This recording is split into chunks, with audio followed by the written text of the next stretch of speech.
गांव के किनारे एक सदियों पुरानी हवेली थी। उसकी दीवारें टूटी फूटी थी, खिड़कियां आधी जंग लगी हुई और छत से लटकती बेलें उसे और भयानक बना देती थी। गांव वाले कहते थे कि इस हवेली में किसी जमाने में एक जमींदार रहता था, जो बहुत क्रूर और निर्दयी था। उसकी मौत के बाद से यह हवेली वीरान पड़ी थी। पर हवेली की सबसे अजीब बात यह थी कि उसका एक दरवाज़ा कभी बंद नहीं होता था। चाहे कोई जितनी बार कोशिश करे, जैसे ही दरवाज़ा बंद किया जाता, वह अपने आप खुल जाता। लोग कहते थे, उस दरवाजे से हर रात जमींदार की आत्मा गुजरती है। गांव के बच्चे डरते डरते उस हवेली के पास से भी नहीं निकलते। लेकिन एक लड़का था, अर्जुन। वह थोड़ा जिद्दी और बेहद जिज्ञासु था। उसे ये सब अंधविश्वास लगता था। उसने ठान लिया कि वह इस रहस्य को सुलझाएगा। एक रात, जब आसमान में काले बादल छाए हुए थे और हवा तेज चल रही थी, अर्जुन चुपचाप हवेली की ओर चला गया। गांव में सभी सो चुके थे। हवेली के आंगन में घुसते ही उसे ठंडी हवा का झोंका लगा, जैसे किसी ने उसका स्वागत किया हो। वह सीधे उस दरवाजे के पास पहुंचा। दरवाजा आधा खुला था, अंदर अंधेरा फैला हुआ। अर्जुन ने टॉर्च जलाई और धीरे धीरे अंदर कदम रखा।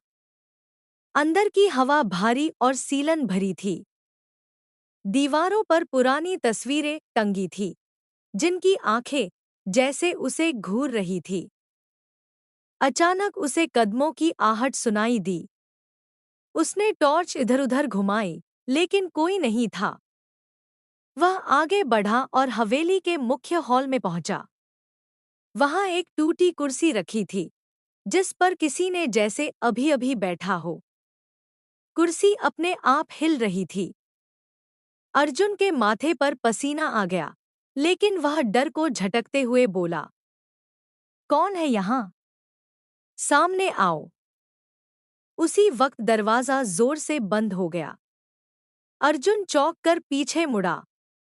अब वह पूरी तरह हवेली में कैद था। अचानक उसके कानों में भारी आवाज गूंजी, तुम्हें यहाँ नहीं आना चाहिए था।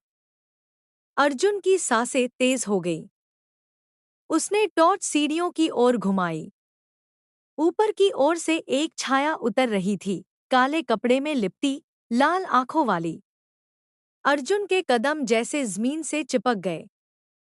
वह छाया उसके पास आई और बोली, इस दरवाजे को कोई बंद नहीं कर सकता। यह रास्ता है हमारे आने जाने का। अर्जुन कांपते हुए बोला, तुम कौन हो? छाया हंसने लगी। उसकी हंसी पूरे हॉल में गूंज उठी। अचानक हवेली की दीवारों पर टंगी तस्वीरें एक-एक कर जमीन पर गिरने लगी। उनमें से खून रिसने लगा। अर्जुन चीखते हुए दरवाजे की ओर भागा। उसने पूरी ताकत से दरवाजा धक्का दिया। दरवाजा खुल गया और वह बाहर भाग निकला। जब वह गांव लौटा तो उसके चेहरे पर डर की लकीरें थीं। उसने लोगों को हवेली की सारी घटना बताई, लेकिन सबसे अजीब बात यह थी, उसके पीछे से लोग कहते रहे कि उसके कपड़ों पर गीले खून के धब्बे लगे हुए थे। उस दिन के बाद से अर्जुन कभी पहले जैसा नहीं रहा। वह अक्सर अकेले में बड़बड़ाता, वो दरवाजा कभी बंद मत करना, कभी बंद मत करना।